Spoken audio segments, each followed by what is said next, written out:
میں ہن عشق قضا نہیں کرنا، تو مجھے اپنے پاس ہی رکھ لے، مجھ سے رخصت نہیں ہوا جاتا۔ ضرورت کی چیز جب ضرورت سے زیادہ ملے تو وہ بھی غیر ضروری ہو جاتی ہے۔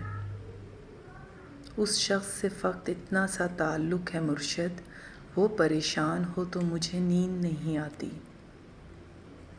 وقت دیا کرو اپنے چاہنے والوں کو، کسی اور نے دیا تو بے قدرے ہو جاؤ گے۔ اگر اپنا گھر اپنے سکون کا باعث نہ بنے تو سمجھ لینا کہ توبہ کا وقت آ گیا ہے۔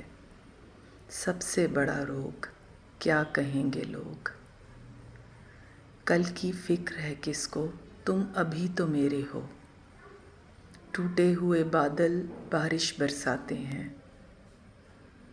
کبھی جو آؤ تو ماتم کریں جدائی کا، تمہارے ساتھ منائیں تمہارے بعد کا دکھ۔ محبت کے مجرم معافی کے حقدار نہیں ٹھہرتے۔